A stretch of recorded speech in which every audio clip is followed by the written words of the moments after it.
From the city of brotherly love, this is Shark Bite Biz with David Strausser.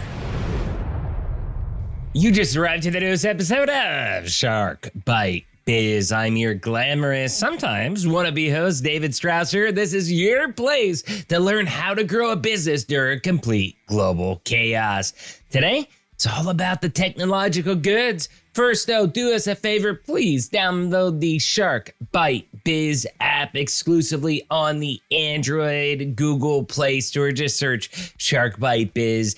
Download the app, install it. You get every single audio, video version of the show right there. Again, just download the app. It can't be easier than that. So let's get back to today's show, okay? Real quick intro for today, but we're going to be talking about being carbon neutral, what that actually means. I mean, I even had some misconceptions. I was kind of sort of right, sort of wrong, but we get some clarity from someone who's an expert in the field. We'll also be talking a lot about SalesForce, who's going through a turbulent time right now. I mean, they just had some major layoffs the past week or so, but hey, you know, that is the economy in which we live in. Big tech is doing that across the board. And most importantly, we're going to be talking about picking a technological partner. Whether you're looking at ERP like what I do with SAP Business One, by Design, S4HANA, all that good stuff, Sage Intacct, or you're looking at something like a CRM like Salesforce or a HubSpot or whatever that solution is, you know, we got some solid advice from a solid expert on how to pick your next technological solution. So who do we have today? None other than Ellen Williams. Ellen Williams is a director of advisory and ESG services at Orion Global Solutions. Her years of experience as a technologist and business consultant enables her to create and deliver services. She helps clients achieve alignment of their business processes and technology platforms, which improves their productivity and efficiency. Ellen's work also facilitates her clients' growth and impact on the planet. And finally, Ellen is also a member of the Forbes Business Development Executive Council, where just so happens to be both of us actually met. So hey, without further delay, let's bring Ellen right on in here. Tech for your biz. Ellen, welcome to Shark Bite Biz. You, my friend, you just became Shark Bait. Oh my goodness. I want to say I'm real excited to be here. Well, I hope you are. And as I said in my introduction, you know, Ellen is a fellow Forbes Biz Dev Council member, just as myself. That's where we hooked up because I try to bring you all the best and brightest minds we can to do those 3Gs, the personal growth, professional growth, and business growth. And Ellen definitely has that knowledge to be able to help you grow. So Ellen, before I go on any further, we have a tradition on the show. We have to ask everybody, okay, what's your background? What's your experience? What do you do for a living? How'd you get there? Basically, tell us in a nutshell, what makes Ellen, Ellen? All right. In a nutshell, I have a couple of decades of experience in technology. I started as a bookkeeper, was introduced to a computer, and jumped right into accounting software. I built a career helping businesses with accounting software early on. Transitioned that into more advice around processes and how to select the right software. Had the opportunity to transform into CRM software. Got a couple certifications there. Moved from there into marketing automation and worked at Constant Contact for 4 years or so, doing a lot of public speaking, and then moved from Constant Contact into what do I really want to do now, and sort of pulled everything together and landed happily at Orion Global Solutions, which is a SalesForce partner. And my role there is director of advisory and ESG. So I don't actually implement Salesforce. I work with our clients on their alignment of technology and business processes and their sustainability stuff. Okay, so ESG, what does that actually stand for? That is an acronym. Maybe we use a different acronym, but I don't know what that stands for out of the box. And I'm sure a lot of our viewers and listeners are probably wondering the same thing. So ESG is in the realm of sustainability, and it stands for environment, social, and governance. And it covers everything. I'll throw some more acronyms at you: DEI, right? Diversity, equity, and inclusion. And really all of that within an organization, how they treat the planet and how they treat their people and how they treat the community. Okay. Yeah, that's great. We've had a couple people on the show as of late that have, one of them was from Australia, and she was great. And then we also had another one that's a tech startup, Finch AI. And, one thing I think when people talk about those types of things like ESG is it's either you're right or you're wrong. And that's where these people, both ladies, again, one from the US, one from Australia, it was amazing how similar they thought. And, they've never met each other, but it's a much more nuanced discussion in those areas than just right or wrong. There's many levels of gray in between. And, some of the things that they've talked about kind of blew my mind away, like plastic straws, for example. She was saying, the carbon output to produce one metal straw, you have to use essentially is the same as using 100 plastic straws. So unless you're using the metal straw at least 100 times, you're better off using plastic. And, I'm thinking, wow, this is like someone from the environment that's actually like has all this analytical data and stuff like that. Like that really blew my mind. I mean, so how much of the nuance like that do you get into with your advisory role in those different aspects?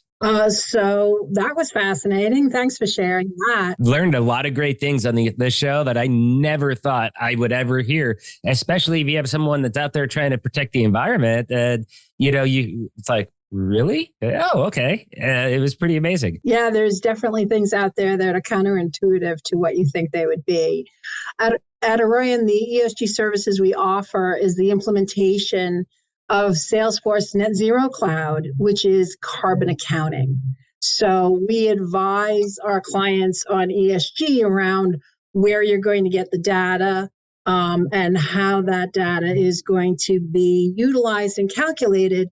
To the way carbon accounting works is it's broken down into scopes, and different types of activities go into those different scopes. And this tool really takes all the guesswork away. What can you define real quick? What is carbon accounting? Because I'm sure people are asking that question too. They may not know what that is. So we're talking about putting carbon out into the air, and almost everything we do has some sort of carbon emission, right? You just noted the metal straw versus the plastic straw. Yeah. Right. And so for everything we do that is able to be quantitative, so my electric bill, right, tells me the kilowatts. Well, there are what they call emission factors, and they're by region, and there are a lot of different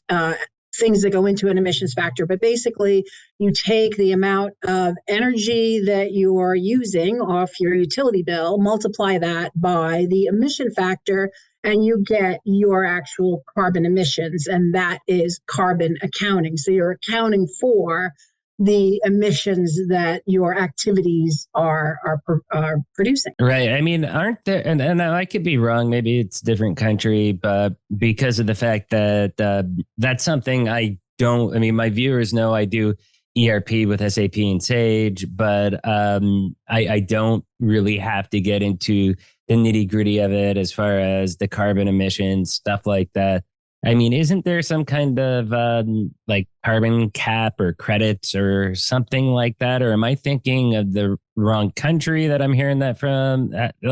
Or is that just some states? Like, fill me in on that area. So carbon emissions are pretty much global, right? So they're not per country. But I mean, as far as how much you're able to use, because I thought like there's markets where you can buy or trade carbon credits, for example, to be able to emit more. Say you're not using all your credits, you're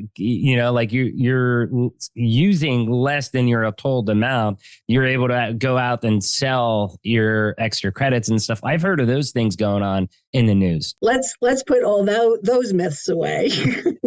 Okay, I could be wrong. I'm just saying what I've heard. People don't get like carbon budget. Right. It's not like, okay, you can go have this much emission and you can have that. That's not the way it works, right? We want to reduce everyone's emissions. And that's what the whole net zero, right? The terminology. I want to get to net zero where I'm not doing any carbon emissions. So that's a difficult task. And for some organizations, depending on what business you're in, that may be an impossible task. That's where carbon credits come in. So say I had a certain emission factor last year, and I'm bringing it down. I'm less emissions this year, but there's no way for me to get to net zero. So the only way for me to get to zero emissions is to buy a carbon credit.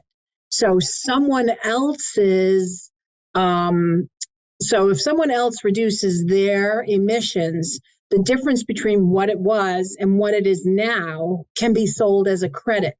Now, that's a very blanket statement. There's a lot of red tape and fine print that goes along with that, right?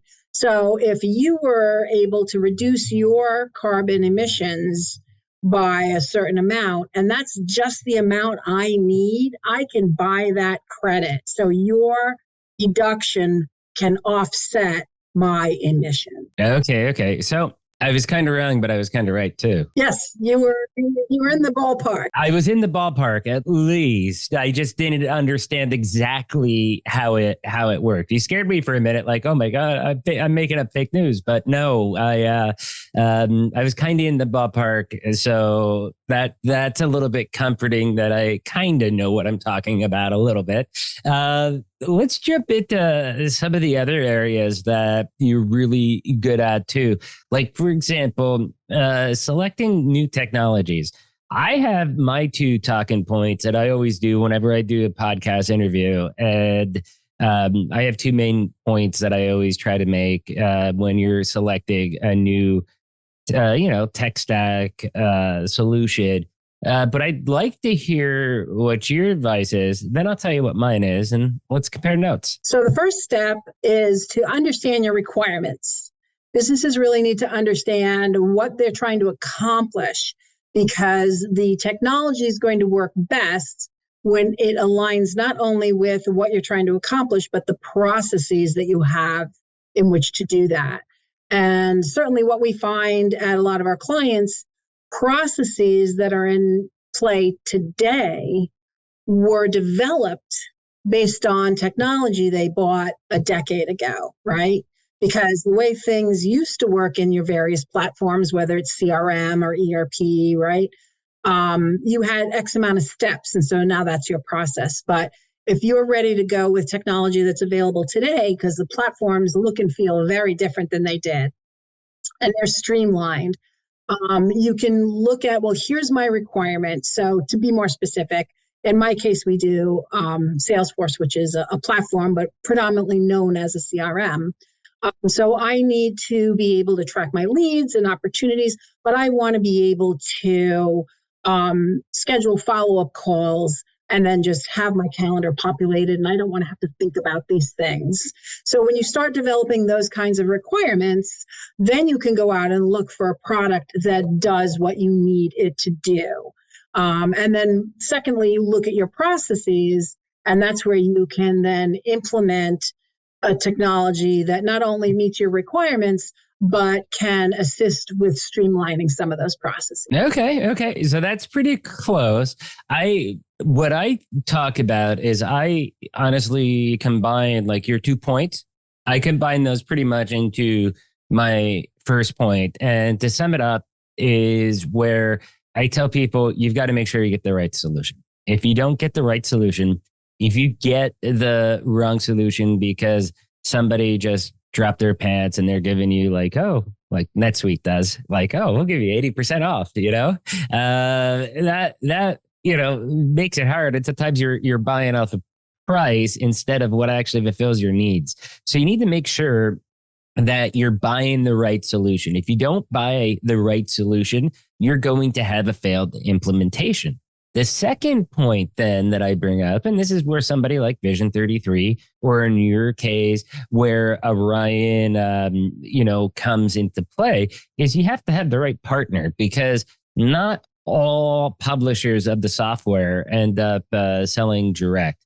SAP, for example, I mean, you've got to be a very large customer, like a Nestle or a Philips, in order for them to sell direct or implement. Usually it's done through a VAR, value-added reseller network, a partner network, kind of like your company is with SalesForce. That's how it is with SAP. That's how it is with Sage, although Sage also does direct as well too. But you got to make sure that you have the right partner that's able to implement your solution as well too, because if they don't implement it successfully, okay, you're going to have either a failed implementation that would be just as bad as if you picked the wrong software solution, or you're going to end up having a vanilla implementation that really maybe it fixes some of your critical needs, but it's not really utilizing the system to the full force and capability of what it could do to address all your needs.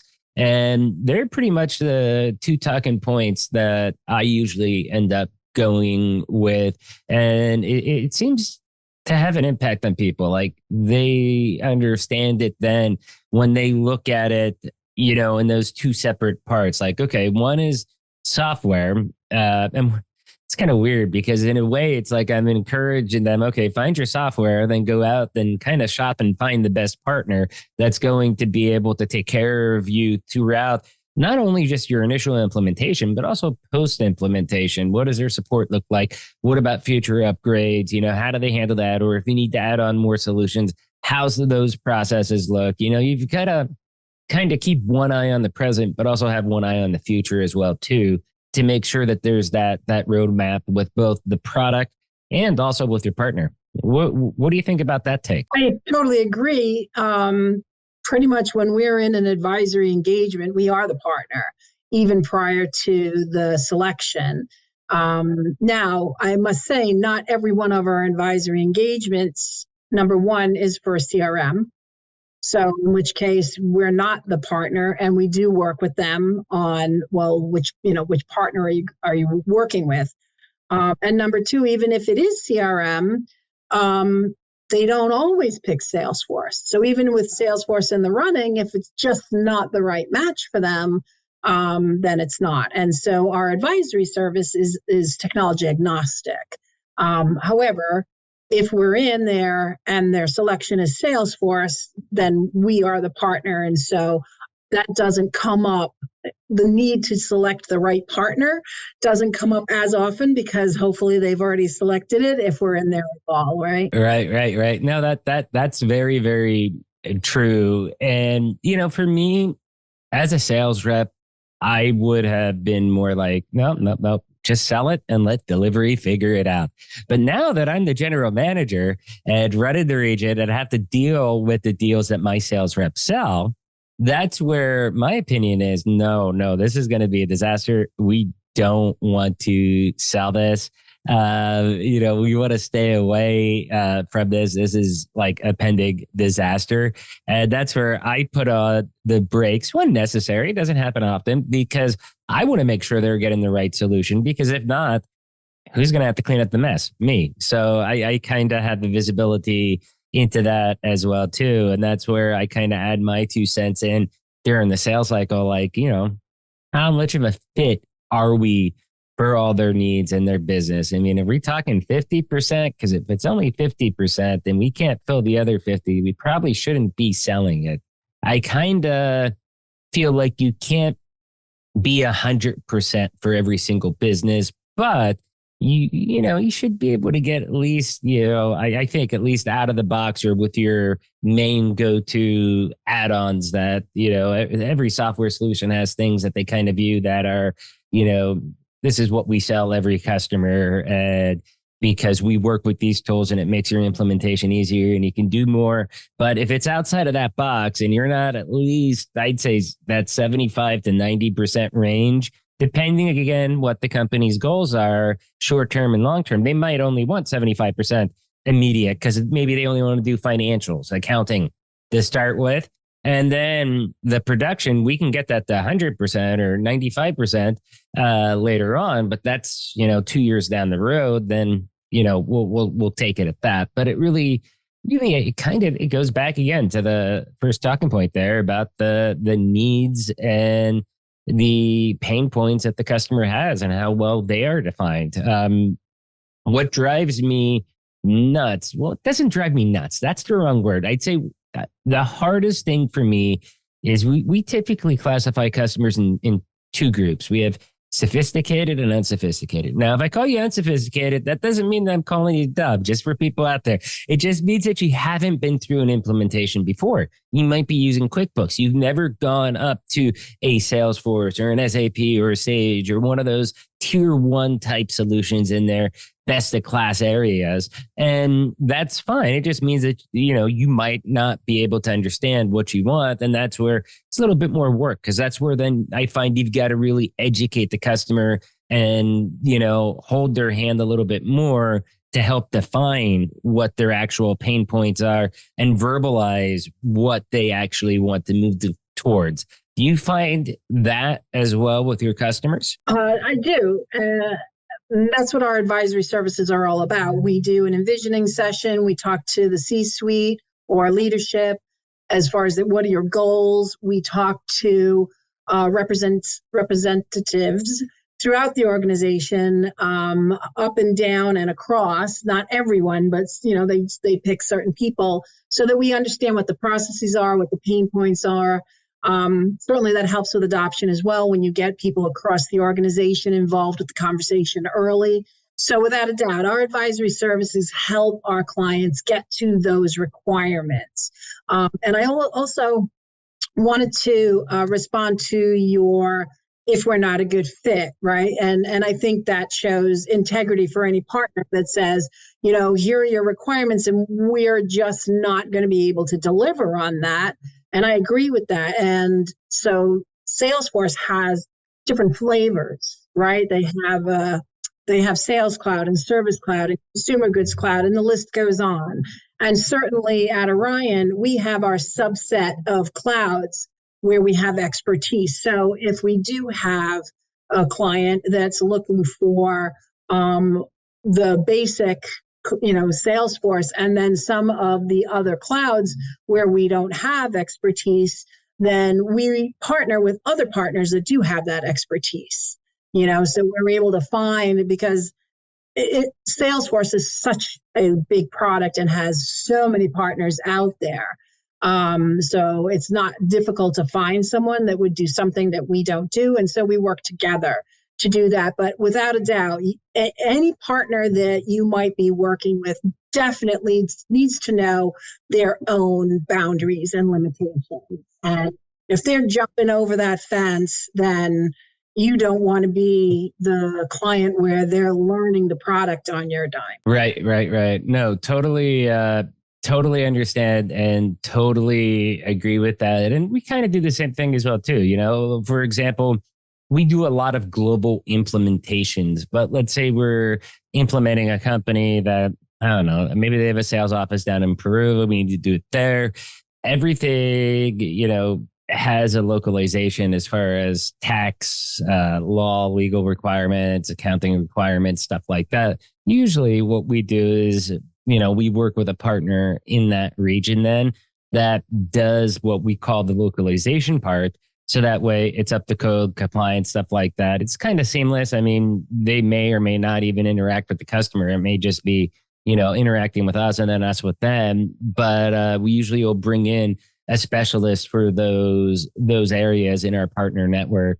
So, there's a lot of similarities I'm seeing with how your company acts, how our company ends up acting. So I guess one of the last topics I wanted to get in here, is about the process redundancies. You've talked about, reducing them a little bit earlier on, but it was, because, when you touched on about how companies may have implemented software 10, 15 years ago, and that's how the system was back then. They've got to update it. Let's go into some more detail about that. What other ways do you feel that they can really reduce their process redundancy? Certainly. One way specifically is to have an approval process within the tool itself, right? Instead of, all right, you need to see it, I need to see it,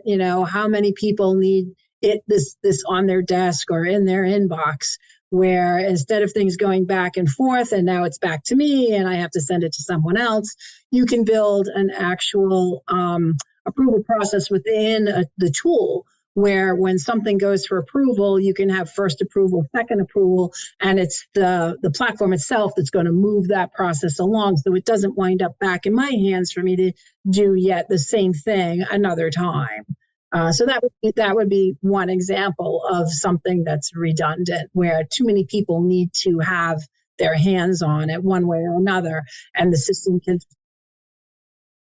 Data silos is certainly data entry. Data entry is redundant processes. I have to enter it here. I have to enter it there. I mean, that in itself brings up human error. And now you've got not just redundancies, but you've got inaccuracies.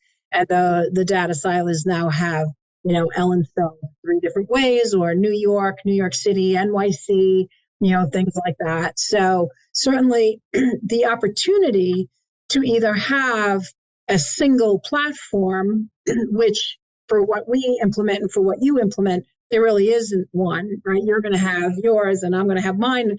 And hopefully they're going to integrate in a way that makes sense. And we're working with a client now implementing SalesForce, and they have a custom tool that they use for interacting with their client once the sale's done. And we're in the process of, okay, everything you're going to be doing in Salesforce eventually is going to wind up over here. So we want to do that integration. But the key thing in that conversation is which tool becomes the source of truth for what piece of information. So things are going to start in Salesforce because the client originates in Salesforce as an opportunity. When that closes, it'll move the information over to their custom tool. And then as they interact with the client, there are certain pieces of information that will push back into Salesforce. So Salesforce has more of a 360, even though it's not going to have all of the details in their custom tool. So that's another conversation. That's a very good point right there. A single source of truth. And I think that's one of the reasons why I like selling ERP more than I would if I was selling something like Salesforce, because not to pit us against each other, but for me personally, the way that I sell is that, hey, look, ERP, again, you got to remember, I work with the small business to mid-market solution. So from one user, up to thousands of users we can scale up to, depending which solution you're looking at in your business. There's different ways that we can do it. Like we have Payless Shoe Store, thousands of users, but they also have not thousands, but probably about 70 or 80 databases throughout South America. Which was pretty amazing for us to do. And then we have a tool that we built from the ground up. It's an iPaaS integration thing called softbox.io. It's Softbox, but the website softbox.io. And it's pretty cool because it's a many-to-many connector. So whether they need to integrate to Salesforce, but like, for example, let's say the example you just gave us, what we would probably sell it as is, okay, Salesforce is best of breed. Obviously, it's not going to compete with the built-in CRM that's inside. So no problem.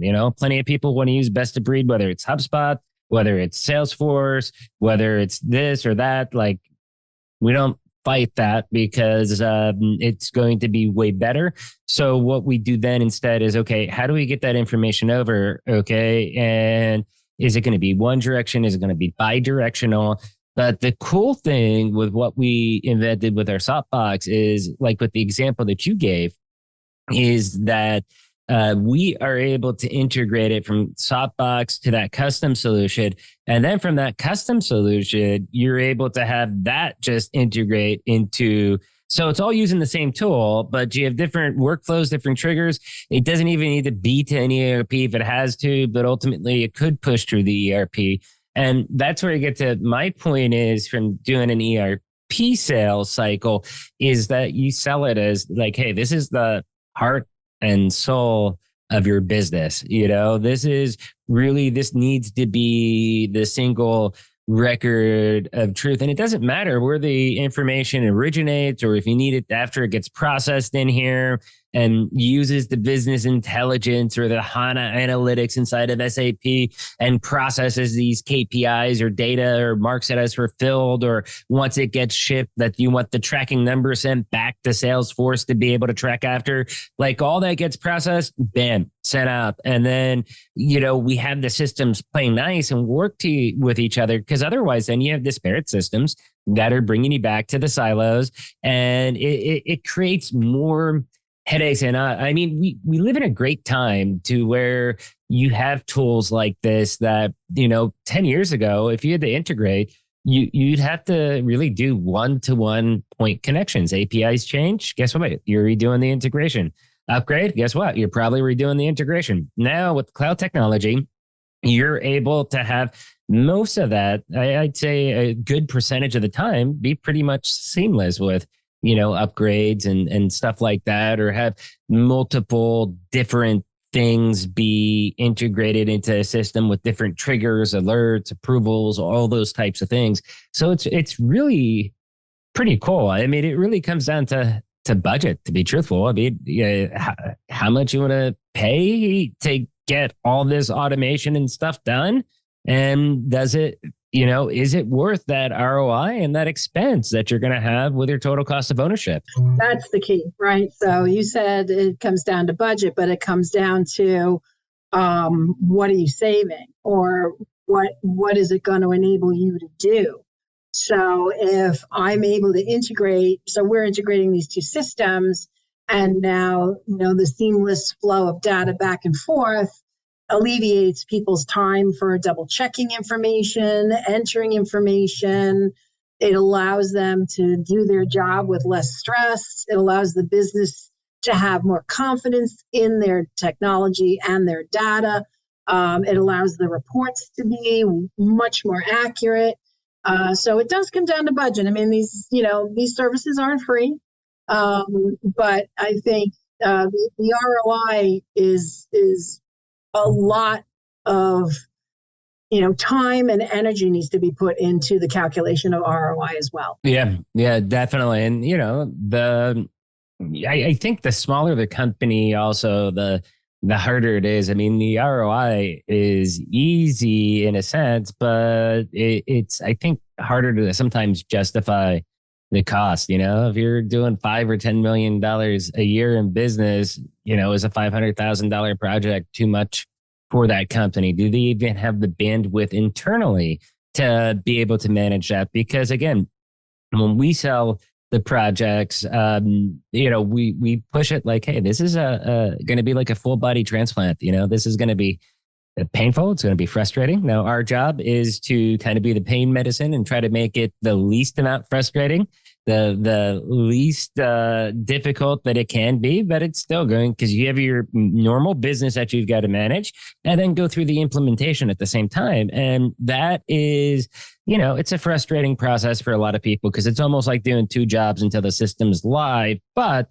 once you get live, you should be like, wow, thank God that's over. But bam, it should be instant gratification, because it's like, now you got through the hard part, and now, everything, your work life just got so much easier because you got that new system implemented. So to that point, one of our advisory services is program management for implementation, and not just for our own. I worked with an engineering firm that was implementing SalesForce and a product called Financial Force. So SalesForce as the platform, there are a lot of other products that are built on that platform. It's almost like a Lego block, right? And so they were implementing all of it. They had already chosen a partner before they found us. But we had a great meeting with them. So we came on board and did that program management where they had integration with Concur, they had integration with ADP. And so we managed all that from, coordinating, getting everyone on the call, understanding what the process would be, how all the technical aspects of it. So the client themselves, we had daily stand-ups with them because there were so many decisions to be made. And we had whiteboarding sessions with them because they really had no understanding of SalesForce, and they had obviously no understanding of Financial Force, and just really needed to digest the way those systems were going to work and how they could see their business strategy and their business structure in those products. And we did a lot of whiteboarding. This was before COVID, so that we could be in person. And, we would just talk it through because we had the knowledge of the technology and they had the knowledge of the business. And so once we got to decisions, then we would be able to communicate that to the partner doing the implementation.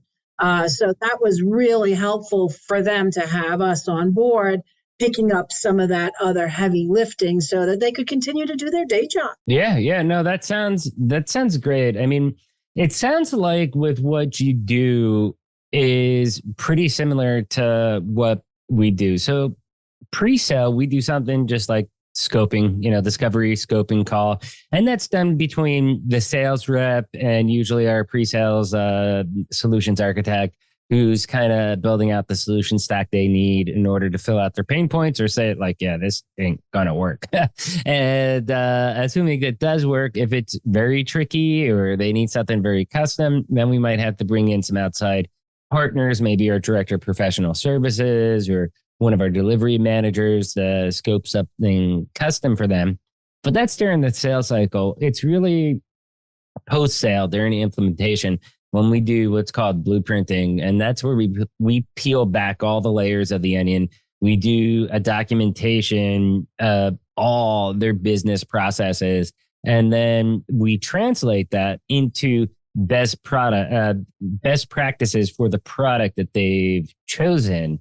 And, hopefully they accept it. But sometimes they'll be like, hey, this is all good, but this one area, no, this is what separates us from the competition.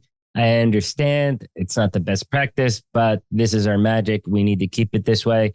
And, in those instances, then we change it and, maybe it gives them a little increase in hours, but, we're doing it at their request. I would say the hardest thing usually is that, going back again on some of the topics that you talked about earlier is they have sometimes process flows that they implemented 10, 15, 20, 30, 40 years ago. And they just do it because of the sake that they're doing it. And they oftentimes forget like, hey, we're implementing a brand new system here. We can really start from scratch. And instead of duplicating what we were doing in the old system in a pretty new system, like, why don't we rethink this to make it better, simpler, and more automatic? That, I think, is sometimes some of the bigger struggles we have. And I think we probably have those a little bit more with smaller companies than we do with larger companies on our end.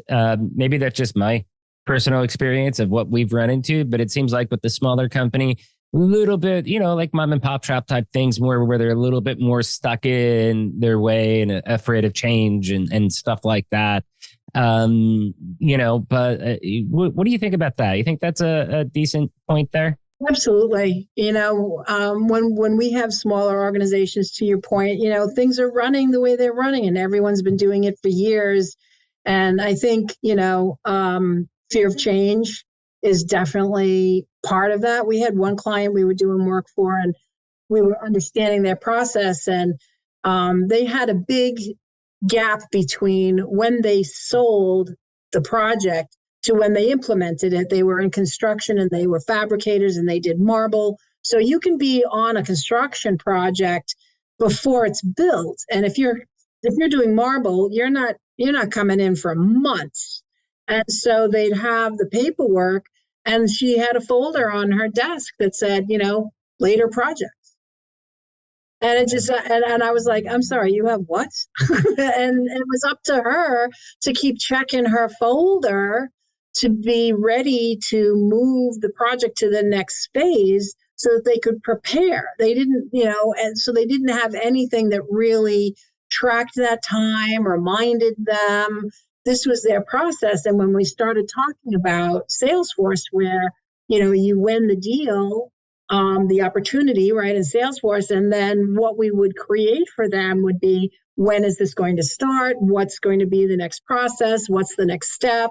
So in 3 months, you want to do this. In 4 months, you want to do that. And that's going to kick off the project. And you won't have to look at a folder anymore. And there's a security blanket in that folder. This is the way I've always done it. And I own this information, and now it's just going to be like out there. And so it was really in some ways a hard concept to grasp, that you're taking this away, and this is part of what I do and part of the importance that I bring to this organization. People are afraid of change. They're like, oh, am I still going to be important without having my folder?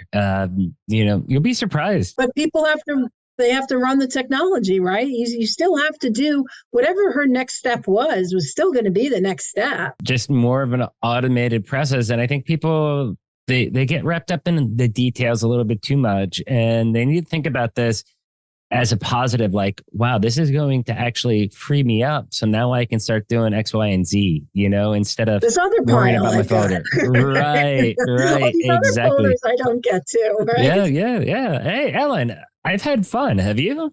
This is a good discussion.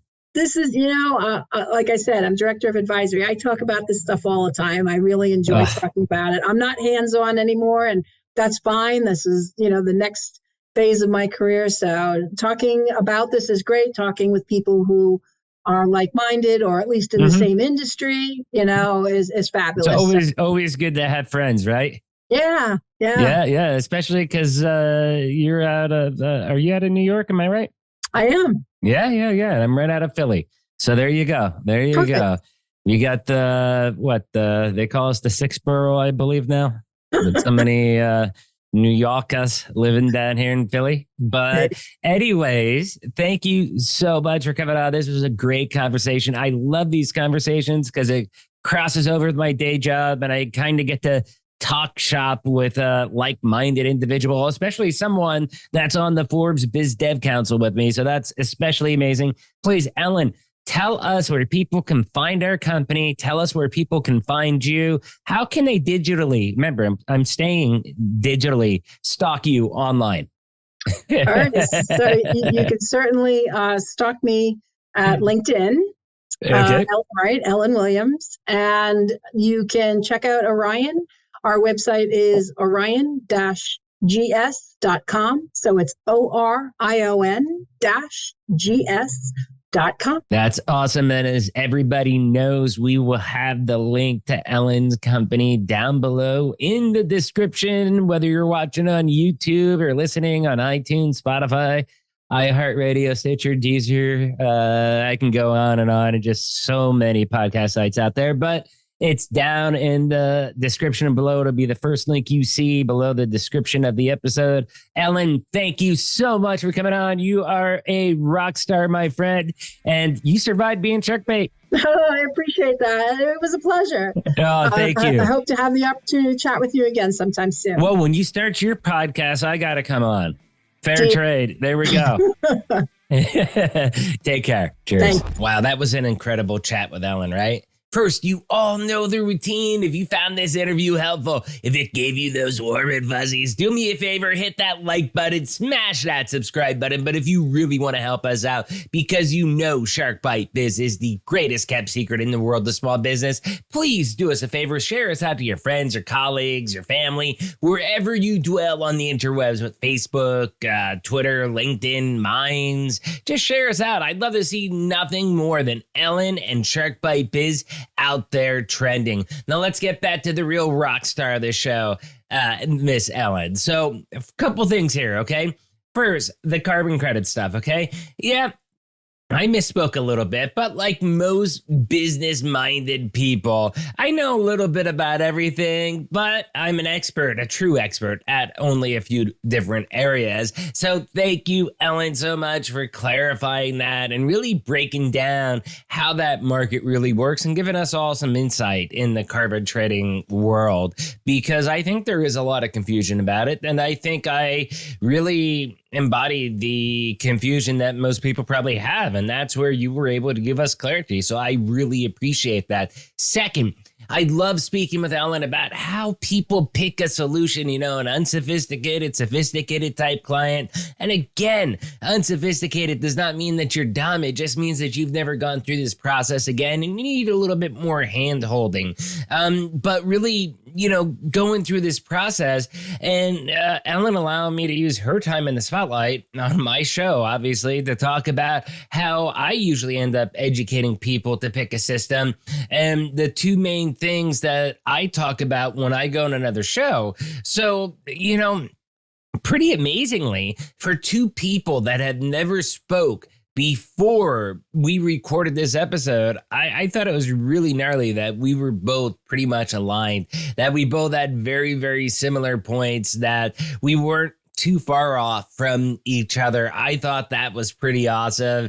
And, you know, it is what it is. I mean, when you have some of the best in this industry, software selection, guess what? There's going to be crossover and people are going to be thinking about the same, maybe a little bit different ways, but they're going to have a lot of probably more alike than, you know, not alike is what I would say. So anyways, really awesome stuff, Ellen. I love what you're doing and how you're helping businesses and people grow. It is all amazing. Question of the day: what do you think about picking a new system? How do you do that? Leave a comment down below on YouTube. Do you want to be on the show? If you do, yes, we have a little bit of delay right now.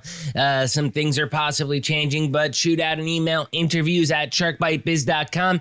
If you're watching on YouTube, please join the channel. For only $3 a month, you can become a baby shark and really support us and help us grow. If not, hey, give us a super thanks anywhere, $1, $5, $20, $50, whatever you can afford. If you like this episode, a super thanks goes a long way to helping us do the magic that we're doing.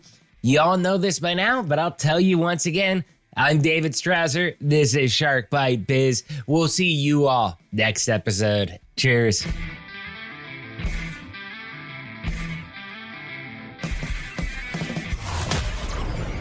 Thank you for listening to Shark Bite Biz.